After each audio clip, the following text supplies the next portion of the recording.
Cheers, guys. So to kind of back that up, do take pictures of the slides, by all means. Please don't take pictures of my face. It's an old family tradition that whenever we're going hunting, we draw out that which we're hunting or take a picture of it.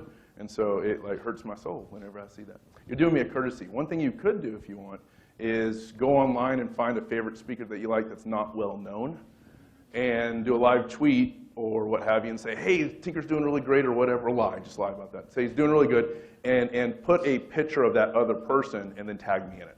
You know, that sounds good. All right. We hide our truths and we shout our lies. So today we're going to be talking about transitive trust. You know, I think a lot of us have a good background. If this gets really loud, well, a lot of us have a really good background in lying and cheating, right? And a lot of what you hear is the entire process. But I want to get that real narrow kind of concept and talk about how it's going to be applied. So we'll talk about transitive trust, not the Active Directory transitive trust, the actual psychological. We got some nerds, okay.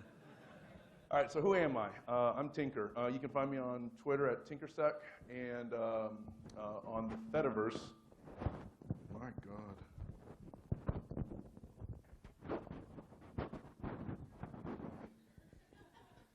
You can find me on the Fediverse on Jerry Bell's Mastodon server at Tinker@InfoSec Exchange. So I am a hacker. I con a little bit, and you know, I'll burgle, steal, and what have you. Occasionally, I get good gigs where they pay me to do it on purpose, and I tell them how I did it so that they can fix it. But sometimes you just need to make a buck. So I've done teams, created teams, built up teams, trained teams, and led teams. So that's kind of it. I got a background in the Marine Corps. A lot of the breaching techniques that we learned in the Marine Corps, they don't apply in the corporate world. I once took an AT-4, which is an anti-tank rocket launcher, and knocked a freaking hole in the side of a data center wall. I'm like, that's a finding.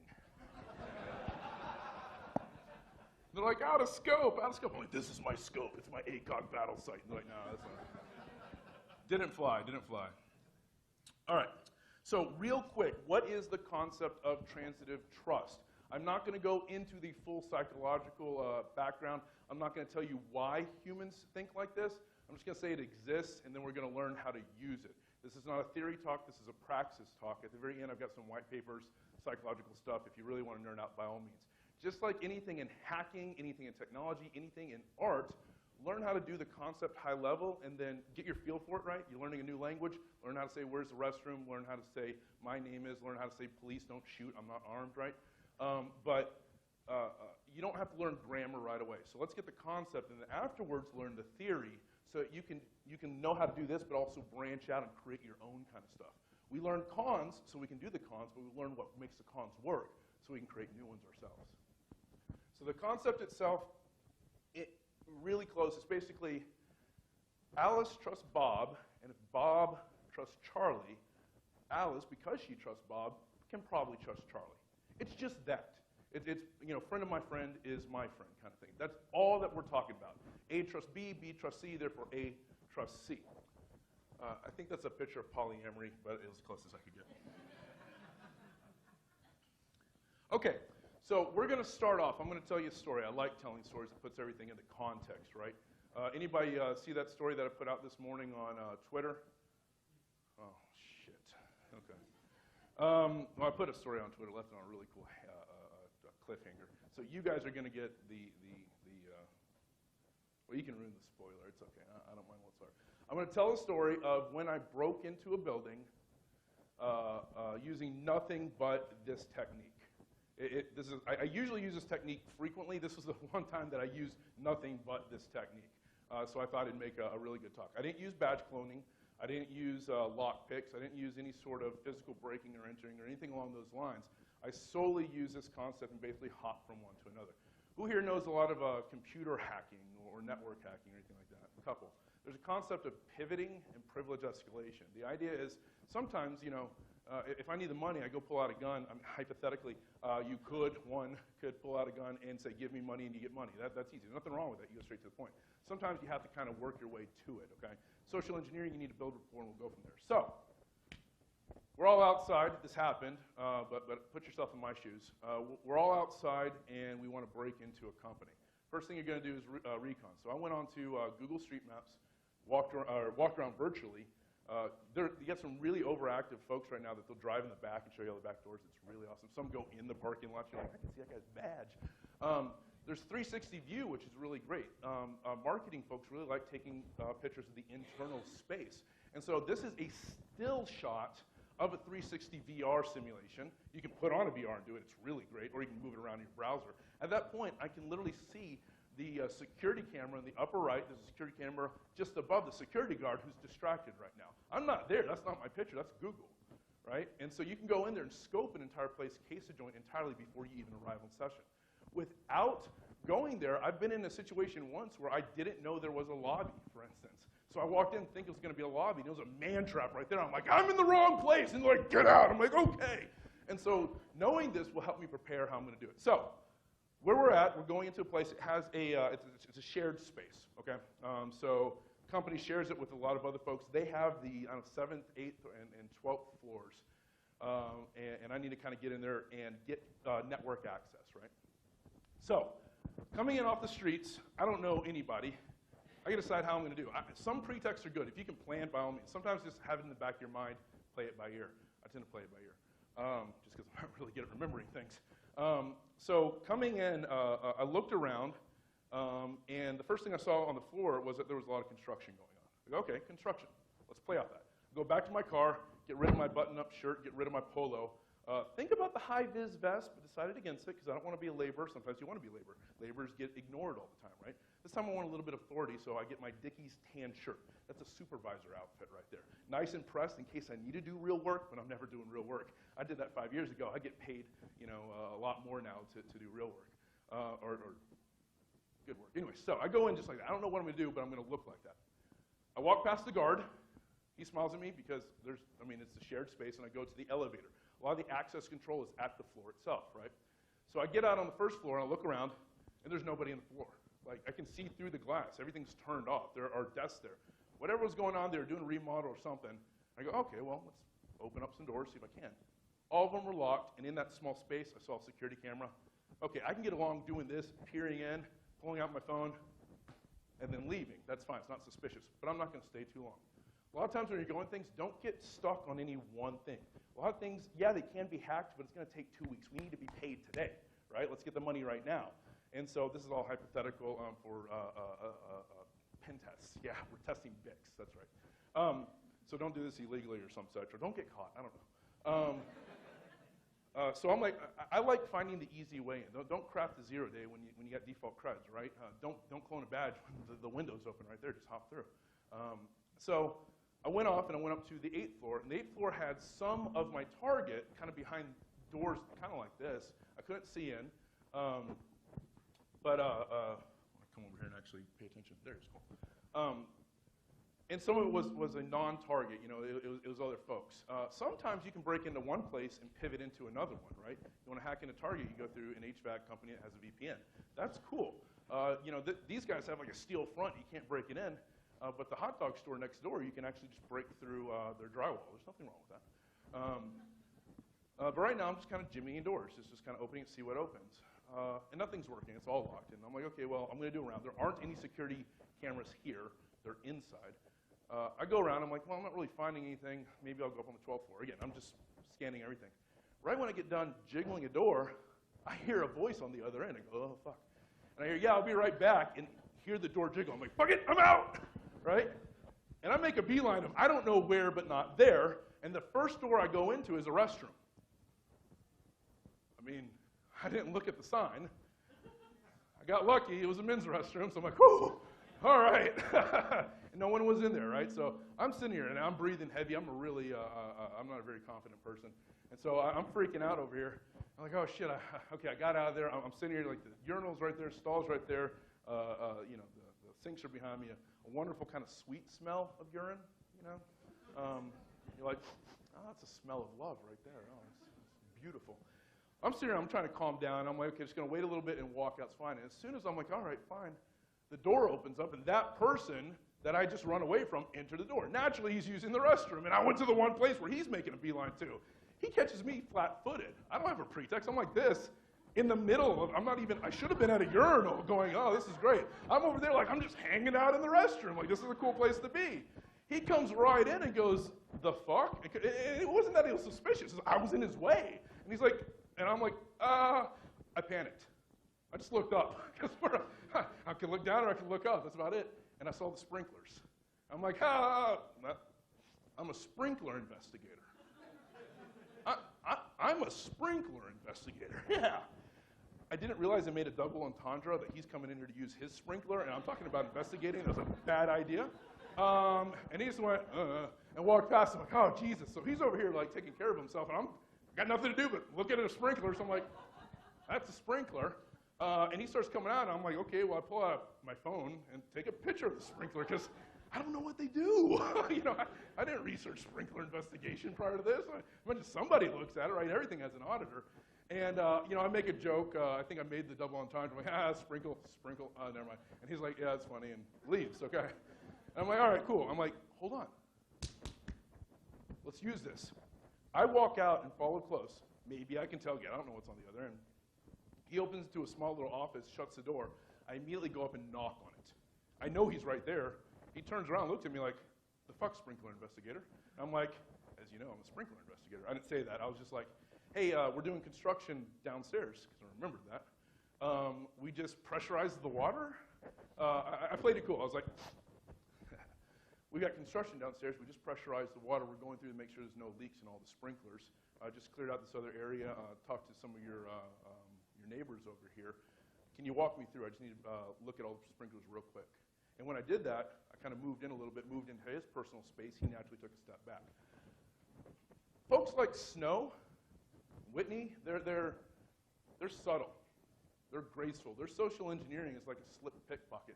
I came from the Marine Corps School of Social Engineering, which says storm the beach and, peace through superior firepower. I've been told that my social engineering, my con artistry is more intimidation-based. And I don't mean to, but I'm like, I need your freaking credit cards. Can I see it? I like passwords. Just write it down. It's not good, but sometimes it works. Now, for truth, you don't really want to do that because it can make an imprint, and you want them to forget you afterwards. But even subtly, I can just kind of do this and get in your space. This guy's taller than me. He would kick my ass. I can size him up right now. You do jujitsu. Don't answer that. It's all right. But I like your quads. So even in that sense, though, even if someone comes to me, I'm going to take a step back. He did that. I walked in. Everybody else saw me. Can you walk me through? He goes, yeah, sure, why not? It's about late in the day, 3:30 or so. Okay, so he goes, yes, by all means, come in with me. Shit, we breached. We're in. I don't have any access, right? But I'm inside. Don't just go for the target. You got time, okay? Take your time. Gauge the situation. Run when you're getting shot at. But right now, we're not getting shot, so it's fine. So I'm in. We call this guest access. I had no access before. Now I have guest access. Great. At this point, I got a guy with me, and he's following policy and procedure and walking through with me. He doesn't let me go, right? And that's good, okay? Every single person that you're going to find here did their job specifically. Watching the handoff, though. So he walks me through, and I'm going, and I'm like, well, that's a sprinkler. What do sprinkler investigators do? Discoloration, yeah, because, I don't know, water discolors, that sounds right. So I walk through and go, yeah, that's a sprinkler doing whatever, and I go, hey, discoloration, you see that right there? We're going to replace it. I take out my camera, take a picture of it as if I'm going to document it. I bring it down like I'm looking at the camera. I start taking pictures around me while I'm looking at the previous one. They had passwords on the whiteboard. They had the internal office Wi-Fi password. I can, at this moment, leave and go in the parking lot, stick a Yagi at it, and breach through the network. But I don't know what sort of controls they have on that, and I'm here, so let's just find out what more we can do, right? And so I'm going through, they got really nice Jira and Visio diagrams and network layouts, and I'm like, okay, we're doing this. You go into marketing, it starts talking about their vendors, I'm like just getting all this information. At this point, it's almost active recon, right? I could leave and come back again if I wanted to. But we go through the whole thing, and I'm talking it up about these sprinklers like I know what I'm talking about, but I didn't. But here's the cool thing. He didn't know anything about sprinklers either. So how would he know if I was bullshitting, right? I know enough. I'm using logical things, pulling too much out of my ass. But he's like, oh, I don't know anything about sprinklers. I'm in IT. I'm like, oh, well, tell me about IT.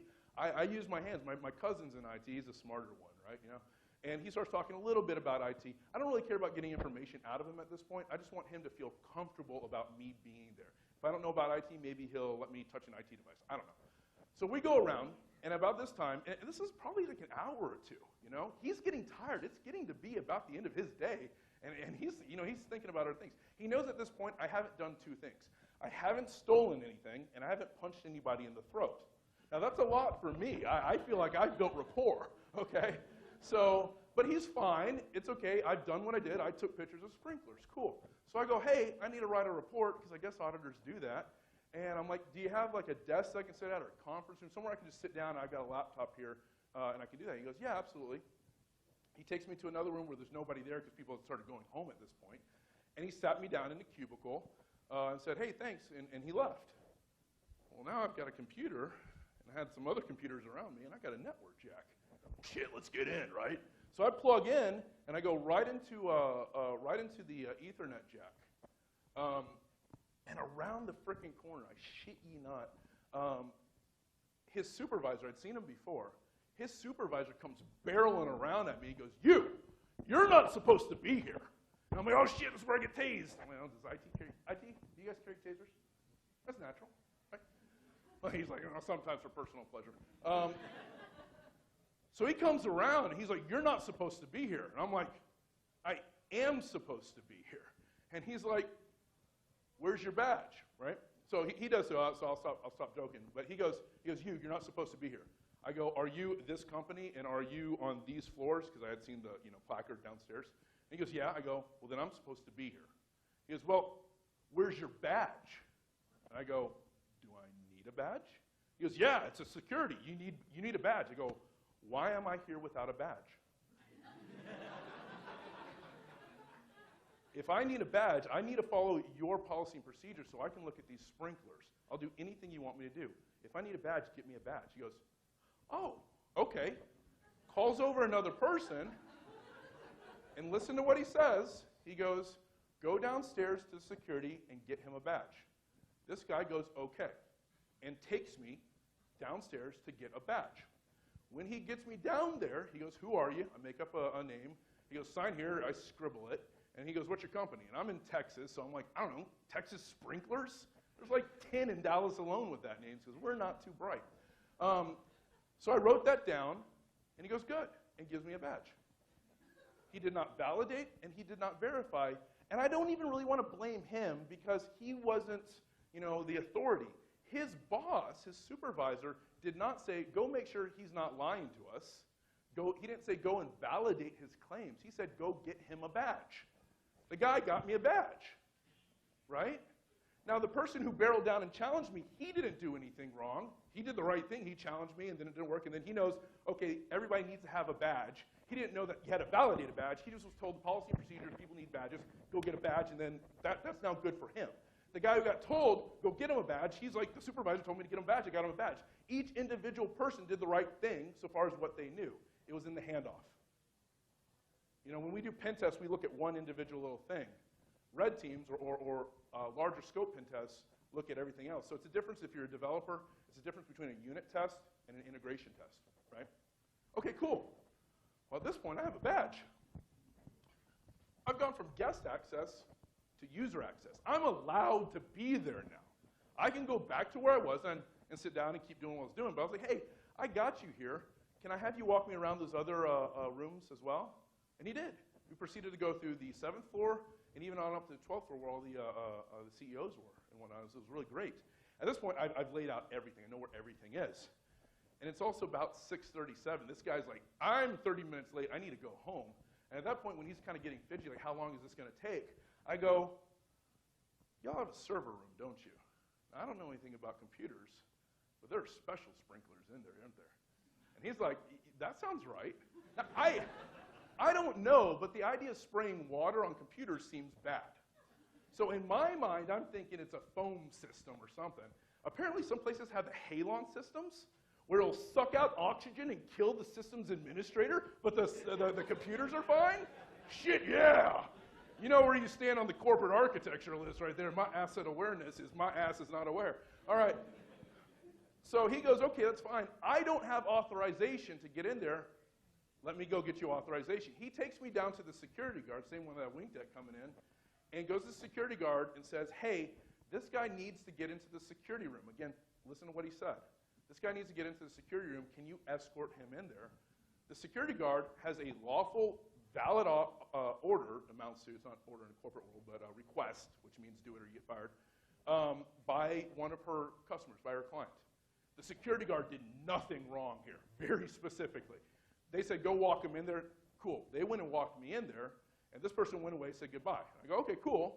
So now I'm walking with the security guard. The security guard's opening doors for me, and they go up to a server room and do biometric multi-factor authentication with a palm print and a pin pad. I ain't hacking this shit, all right? There's a freaking heavy door on there, and I don't got a blowtorch. And so they go, hold on, puts down the palm print, types it in, and lets me into the door. And they said, how long are you going to take? I said, oh, I don't know, probably about 15 minutes. I'm here to upgrade the servers. The person who handed me off did not tell the security guard what I was supposed to do. Just said, get him in the security room. There was no handoff, right? There's no transition.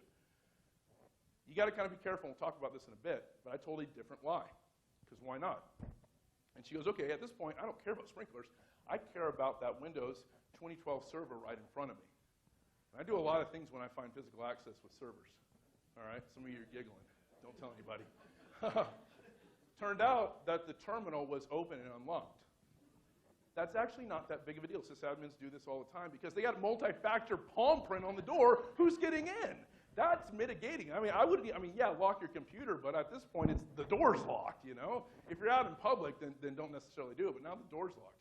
So she goes, the security guard sits down and watches me and then gets back on her phone. She's like, as long as this guy doesn't steal anything and, you know, torch stuff, he can do whatever. He needs to update the servers, it's fine. I go over there and I plug in a rubber ducky, pop a shell, and I have complete access to the domain controller. Well, that's cool. This is a picture of looking at sprinklers. That's all that is, right? So when they let me in, I went from user access to root access. That is a picture right there. Those of you on, they're not recording me right now. They're recording the slides. I've since gained a lot of weight since then. But that's the security guard walking me in, and that is the server room. You can't see the terminal. It's around on the other corner. But those are actual pictures. The cool thing about security cameras, just as an aside, it is very rare that there's someone staring at security cameras, okay? In this sense, even if someone had, they'd see me escorted by security. I'm not sneaking around. I'm going right at it, right? Now, I blocked off my face right there. Whenever you appear, you know, you can hide your face and it looks suspicious. We call that wartime preparation. You're expecting to get caught, and you want to make sure that when you get caught, you don't get detected. That's smash and grabs, robbing places, what have you. They're going to know something happened, and you want to make sure they can't find you.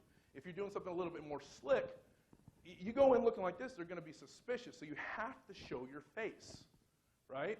But if you show your face, it's on a camera, especially if it's like a really good, like, you know, 4K, and they're zooming in on the pores of your nose and some shit like that. They're really going to know.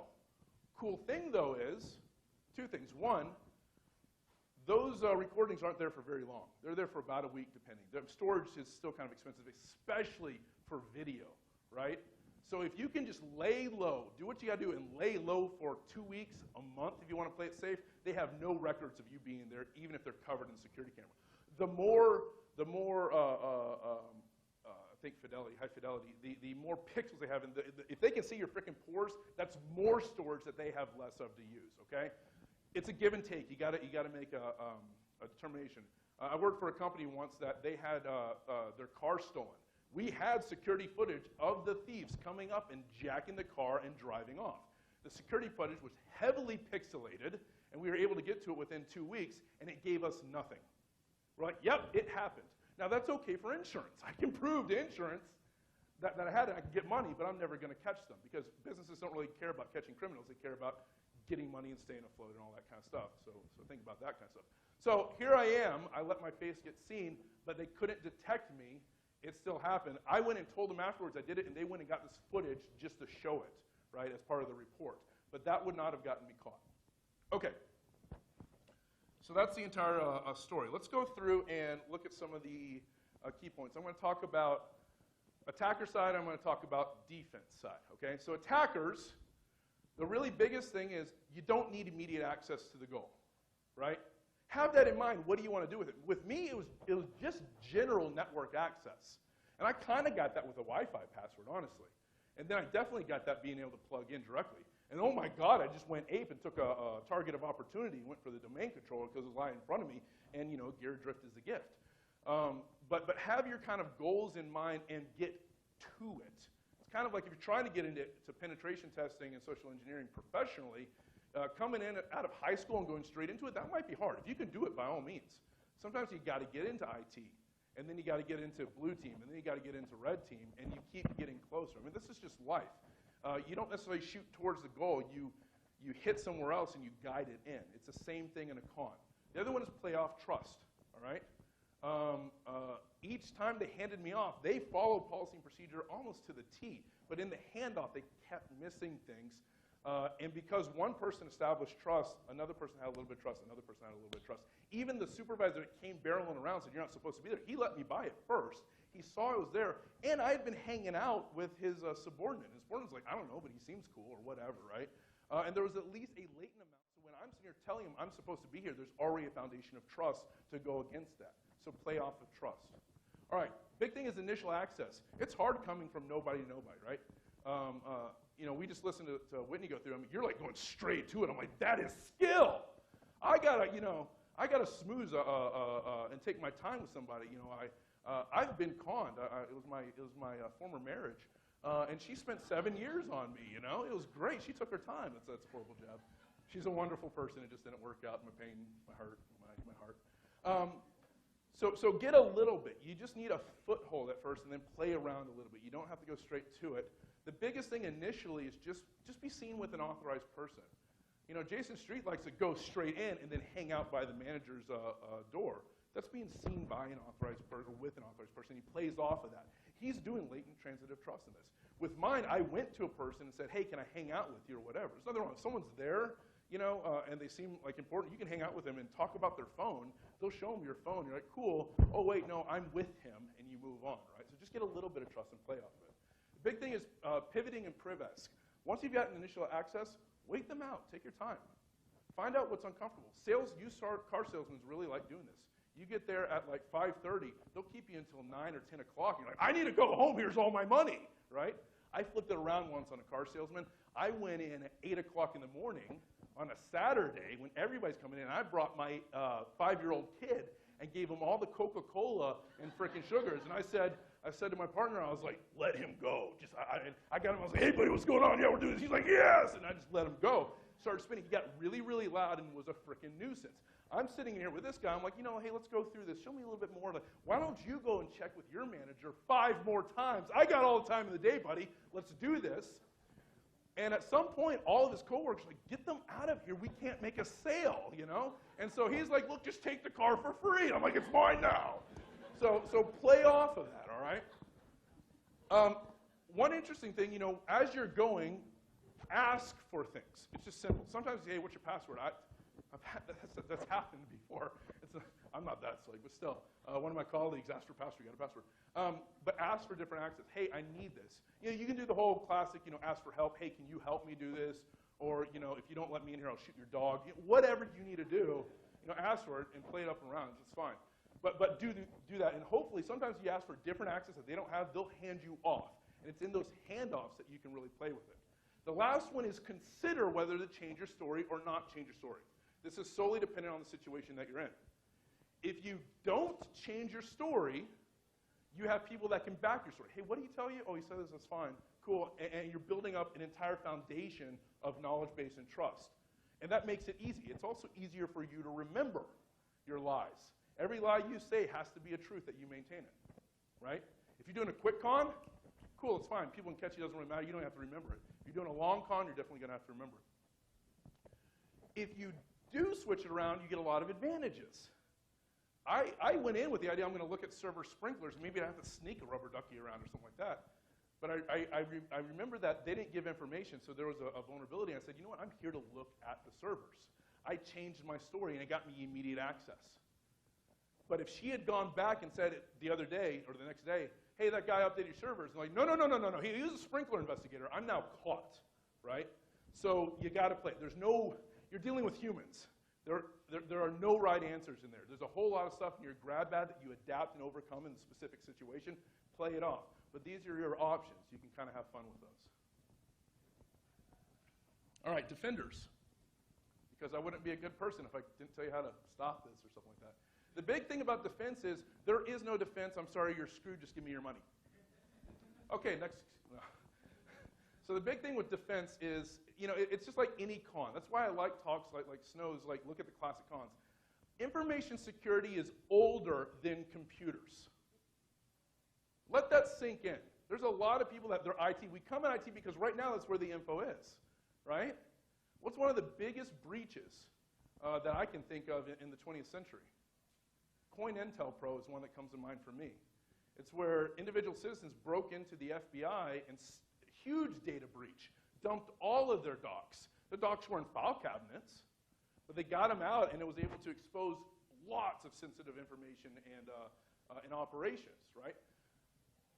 I know we like the term social engineer. It's fresh. And so you're going to go out and you're going to get books of how to be a social engineer. Some wonderful ones have been written, like Chris Hagnacki, et cetera, and utilize those. Those are directly applied. But then go into the other ones of how to con, how to do a heist. You know where an amazing way that you can learn how to fish is? Email marketing. Go to your local community college and audit some communications classes. They will teach you how do you get a person to view an email, how do you get a person to open an email, to download a flyer, how do you get them to click on the link, how do you track links? That's phishing. The only difference between marketing and con artistry is intent. Oh, no, we're both trying to get money. Is legality. That's it. You're still lying to them. You just say, we believe this as opposed to something that's going to get you caught in fraud. So look outside of all of that. So key points. The big thing is, did they call you or did you call them? On everything. Whitney talked about the idea of what would stop her, and it's like, hold on, let me call you back at your number. I can spoof a phone number. I can't make it unless I hijack the entire thing for it to come back, right? If I send an email with a spoofed address, it's not getting back to me. If I hack into an email account, it will get back to me, but they're also going to see it as well, so it kind of plays off it. But did they call you or did you call them? If they did call you, and it sounds suspicious, like my bank's like, hey, we got an issue, that's a legitimate thing to do. They chum the water, right? And so you're like, hold on real quick, I'll give you a call back. What's your information, et cetera.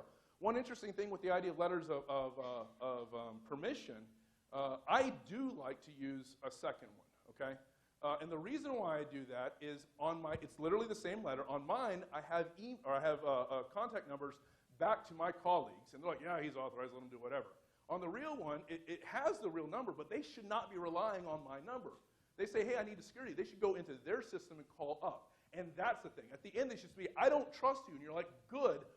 You find out who would authorize this and call your boss. And that's how I get out of being arrested. But it's just a play. I'm not saying right or wrong on either way.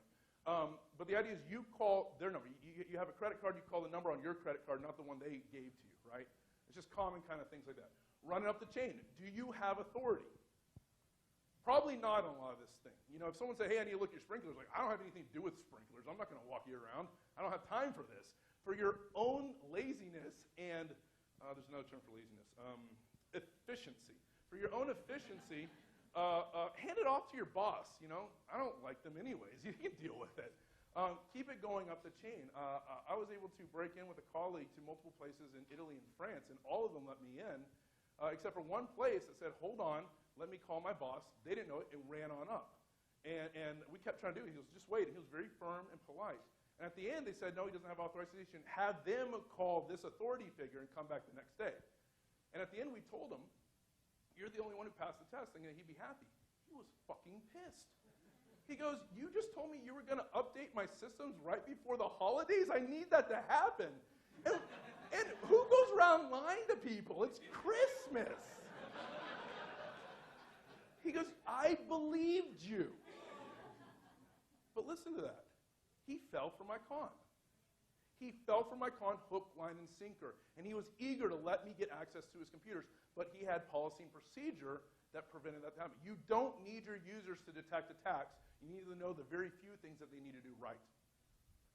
So running up the chain. If you are in authority, is this your decision to make? Maybe it's like, yeah, I'm the manager, but this is a building facilities kind of thing. You know, move it around. So if it's at some point where you are the one to make this decision, it goes in the next one, or I'm just going to skip to it. Don't be afraid to say no. This guy's like, I need to do this. You don't have a warrant, you know, and you don't have a gun pointed in my face. Don't tell them that. They might pull a gun.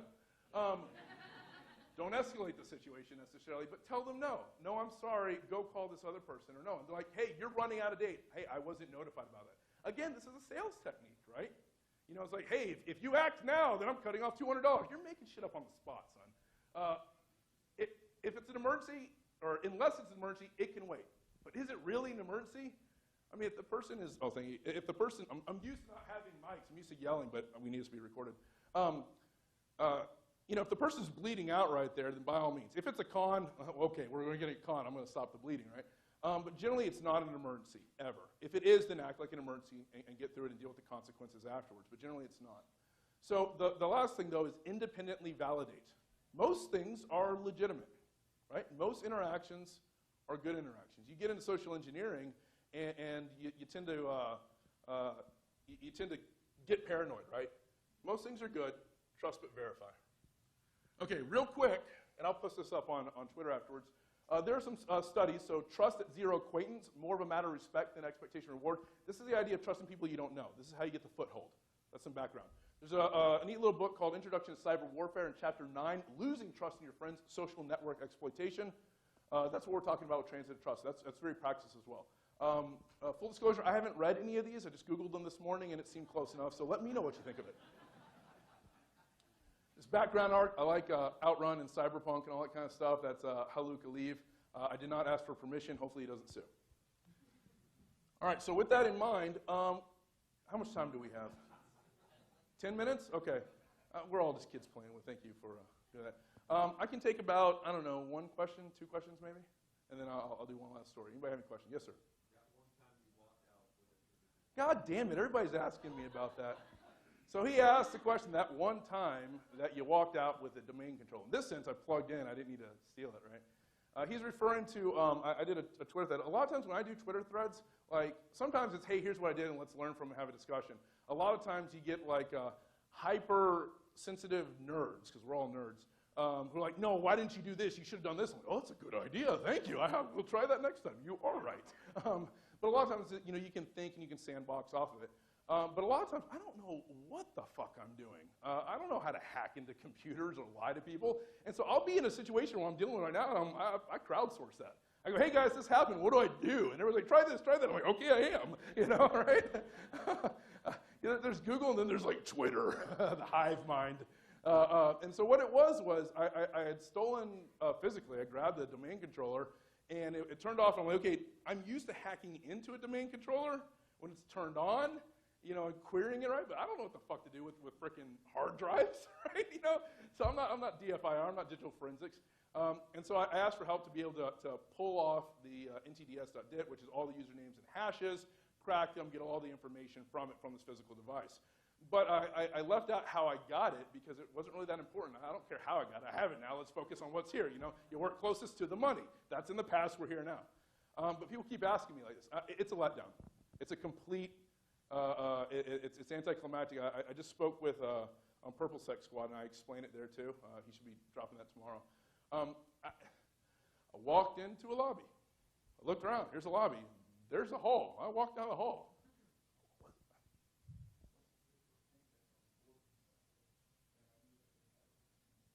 And so during this authorized penetration test, I walked down the hallway and I noticed the door open because, I don't know, I'm a voyeur. And so I'm like, hey, what's going on in here?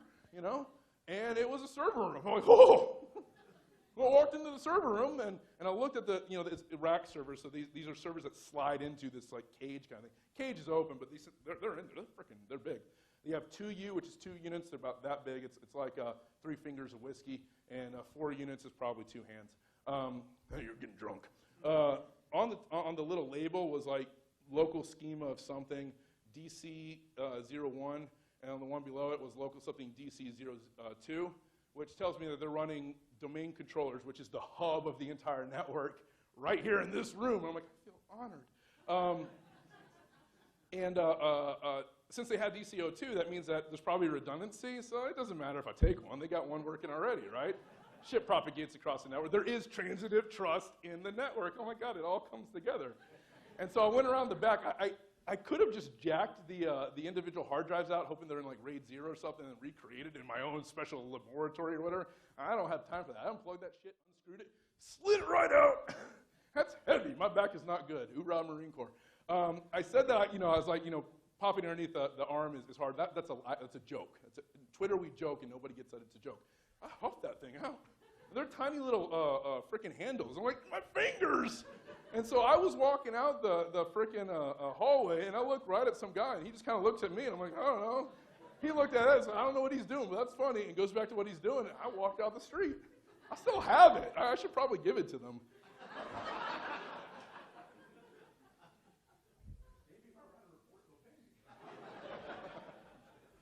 All right, so that's that question. Real quick, let's talk afterwards. I'm going to be here tonight, networking. Let's exchange stories then. I do like giving a lot of ideas.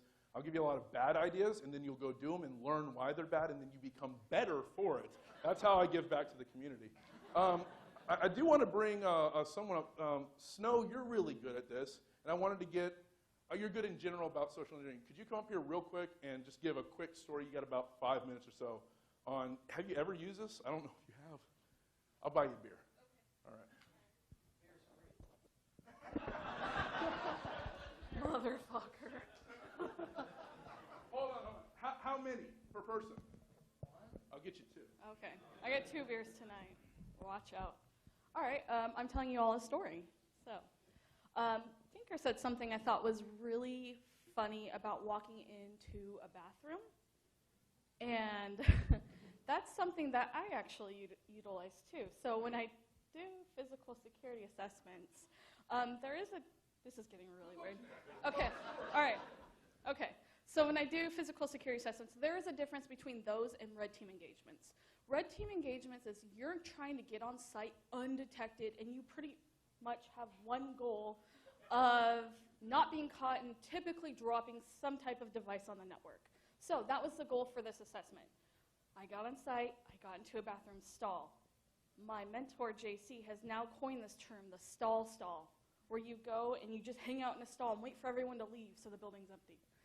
So I hang out forever, and I have the device I'm dropping. So I go and I plug it in, and I'm calling my guys who are doing the red team, like, hey, did it connect? No, it didn't. Fuck. All right, so I go somewhere else. I'm trying like different places in this building to... I'm going to continue my story, but Tinker sank, ladies and gentlemen. All right, I'm going to continue since we have 2 seconds. All right, so I'm plugging it into the network, and I finally find an office, plug it into, and it works. Hell yes. The second I leave the office, I physically bump into a security guard. I've never bumped into one before, but we collided, and it was really cool because it's weird. But I had a vendor badge on because I found one on my way up to the bathroom. So he looked at it, he's like, all right, cool, and he let me go. But the problem was when I was trying to fucking leave, there was a skunk right outside the door. I've never been like wanting to not break out of the building before. It was really weird, but I had to wait like 20 minutes for the skunk to leave. All right, that was my story.